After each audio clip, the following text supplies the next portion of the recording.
ഉണ്ണിയേശുവിൻ്റെ മനുഷ്യാവതാര രഹസ്യത്തിനു വേണ്ടി പ്രാർത്ഥിച്ചൊരുങ്ങുന്ന ഏവർക്കും ഈശോ മിശിഹായ്ക്ക് സ്തുതിയായിരിക്കട്ടെ.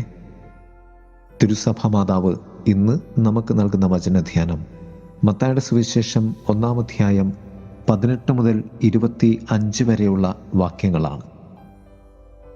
യേശുക്രിസ്തുവിൻ്റെ ജനനം.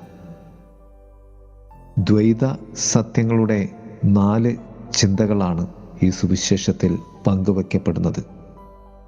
യൗസേപ്പിതാവിലൂടെ ക്രിസ്തുവിൻ്റെ ജനനത്തെ നോക്കിക്കാണുന്നതാണ് മത്തായി സുവിശേഷത്തിലെ യേശു ജനനം. അപ്രതീക്ഷിതങ്ങളുടെ പിതാവാണ് യൗസേപ്പിതാവ്. ഒരു യുവാവിൻ്റെയും യുവതിയുടെയും ജീവിതത്തിൻ്റെ ഏറ്റവും സുന്ദരമായ ജീവിത സ്വപ്നമാണ് ഇഷ്ടപ്പെട്ട പങ്കാളിയെ തിരഞ്ഞെടുക്കുക, വിവാഹം ചെയ്യുക, കുടുംബമാകുക എന്നതൊക്കെയും. ഒന്നാമതായി 2 അപ്രതീക്ഷിതങ്ങളാണ് സംഭവിക്കുന്നത്. ഒന്ന്, തൻ്റെ ജീവിത സ്വപ്നത്തിൽ യൗസേപ്പിതാവിനുണ്ടാകുന്ന അപ്രതീക്ഷിതമായ ദുരന്തം അഥവാ അസ്വസ്ഥത. 2, മനുഷ്യനിലേക്കുള്ള ദൈവ ഇടപെടലിൻ്റെ അപ്രതീക്ഷിതമായ സത്യം. 3 കാര്യങ്ങളാണ് ഇവിടെ സംഭവിക്കുന്നത്. 1, ദൈവം തൻ്റെ വാഗ്ദാനം പാലിക്കുന്നു. 2, അനുസരണം രക്ഷയിലേക്ക് നയിക്കുന്നു. 3, യേശുനാഥൻ രക്ഷകനായ മിശിഹായായി ജനനമെടുക്കുന്നു. രണ്ടാമത്തെ ദ്വൈത സത്യം 2 ദൈവശാസ്ത്ര ചിന്തകളാണ് മത്തായി സുവിശേഷം പങ്കുവെക്കുന്നത്. 1, നീ അവന് ചെയ്യേണ്ടതും അവൻ ലോകത്തിന് ചെയ്യേണ്ടതുമായ സത്യം. യൗസേപ്പിതാവിനോട് മാലാഖ പറയും, അവന് യേശു എന്ന് പേരിടണം. അവൻ തൻ്റെ ജനത്തെ അവരുടെ പാപങ്ങളിൽ നിന്നും മോചിപ്പിക്കും. യേശുനാഥന് പേരിടുക എന്ന ദൗത്യം യൗസേപ്പിതാവിന് നൽകുന്നു. പേരിൻ്റെ കർമ്മം, പേരിലുള്ള സത്യം കർത്താവായ യേശുനാഥൻ ലോകത്തിന് പ്രദാനം ചെയ്യും എന്ന്. രണ്ടാമതായി, മനുഷ്യന് അവനിലൂടെ ആവശ്യമുള്ളതാണ് തിന്മയിൽ നിന്നുള്ള മോചനം. ക്രിസ്തുവിൽ എനിക്ക് ആവശ്യമുള്ളത് എന്താണെന്ന ബോധ്യത്തിൽ യേശുവിനെ നാം കാത്തിരിക്കേണ്ടതുണ്ട്. ഇവിടെ നാം പ്രത്യേകമായി മനസ്സിലാക്കേണ്ടത്, നമ്മുടെ മക്കൾക്ക് നാം പേരുകൾ നൽകുമ്പോൾ ആ പേരുകൊണ്ട് ദൈവത്തിൻ്റെ പദ്ധതി അന്വർത്ഥമാകുന്നുണ്ടോ എന്ന് ചിന്തിക്കേണ്ടതുണ്ട്. പേരിൽ വലിയ അർത്ഥമുണ്ട്. പ്രാർത്ഥിച്ചൊരുങ്ങി അത് നാം നിർവഹിക്കേണ്ടതുണ്ട്. മൂന്നാമത്തെ ദ്വൈത സത്യം 2 രഹസ്യങ്ങളാണ്. 1, പരിശുദ്ധാത്മാവാൽ ഗർഭിണിയായ മറിയം. 2, ദൈവം മനുഷ്യനായി മാംസം ധരിക്കുന്നു എന്ന രഹസ്യം. 2 സത്യങ്ങൾ ഈ സുവിശേഷത്തിൽ ഉൾച്ചേർന്നിട്ടുണ്ട്.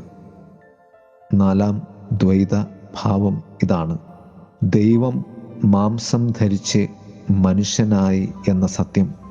2, ക്രിസ്തുവിലെ മാനുഷികതയിൽ ഉള്ള സമ്പൂർണമായ ദൈവ സാന്നിധ്യം, ചൈതന്യം. പ്രിയമുള്ളവരെ, ഈ 2 രഹസ്യങ്ങളെ ധ്യാനിക്കേണ്ടതും സത്യങ്ങളെ ജീവിക്കുവാൻ പരിശ്രമിക്കേണ്ടതുമാണ് എന്ന തിരിച്ചറിവ് നാം മനസ്സിലാക്കേണ്ടതുണ്ട്.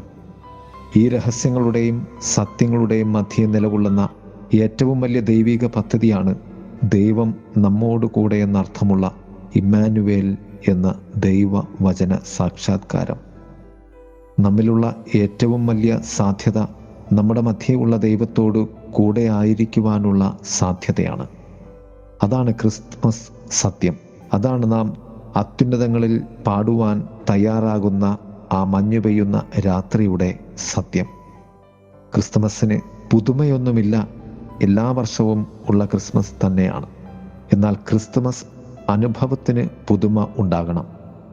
ഇമ്മാനുവലായ ദൈവത്തിൻ്റെ സാന്നിധ്യം അറിഞ്ഞ് ആ ദൈവത്തിനായി നാം മാറേണ്ടതുണ്ട്, നവീകരിക്കപ്പെടേണ്ടതുണ്ട്.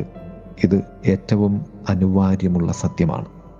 അതിനാൽ തന്നെ ഓരോ ക്രിസ്മസും നമുക്ക് വ്യത്യസ്തങ്ങളായി മാറണം.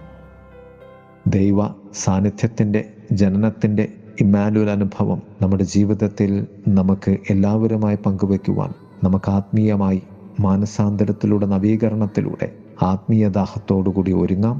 ദൈവം നമ്മെ സമൃദ്ധമായി അനുഗ്രഹിക്കട്ടെ. ആമേൻ. ഈശോ എന്നും കൂടെ വന്നാൽ ഓരോ നിമിഷവും സ്വർഗീയം. നാഥൻ എന്നോടു ചേർന്നു നിന്നാൽ ഈറൻ കണ്ണിൽ ആനന്ദം. നിരാശ നീങ്ങും സാമീപ്യം, നിതാന്തമാ സ്നേഹമെൻ ഭാഗ്യം. അതിനുള്ള നന്ദിയാണിനി ജീവിതം, ഈ ജീവിതം. ഈശോ എന്നും കൂടെ വന്നാൽ ഓരോ നിമിഷവും സ്വർഗീയം. നാഥൻ എന്നോടു ചേർന്നു നിന്നാൽ ഈറൻ കണ്ണിൽ ആനന്ദം.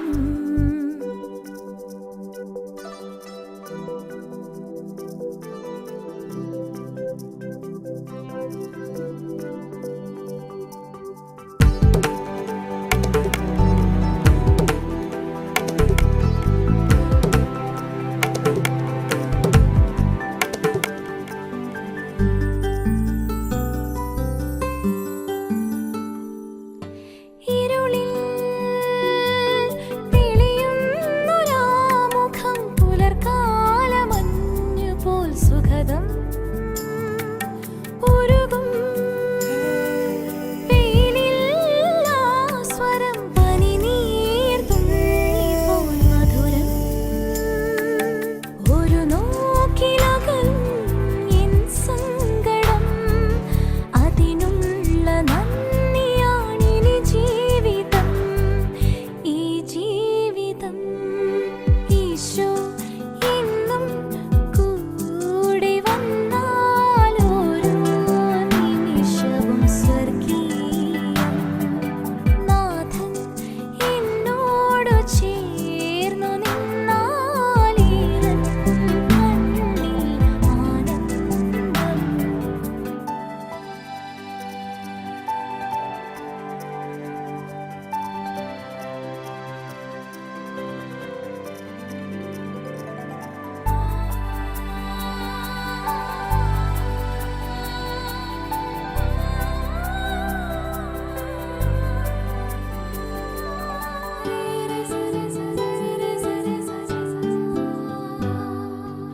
ഒഴുകും മിഴിനീരിലല്ലോ കരയുന്നൊരേശുവെ കണ്ടു. ഹൃദയം വിടരുന്ന മാത്രയിൽ ചിരിതൂകുമേശുവെ കണ്ടു. നിറയും കനിവിൻ കടലായവൻ, അതിനുള്ള നന്ദിയാണിനി ജീവിതം, ഈ ജീവിതം. ഈശോ എന്നും കൂടെ വന്നാൽ ഓരോ നിമിഷവും സ്വർഗീയം. നാഥൻ എന്നോടു ചേർന്നു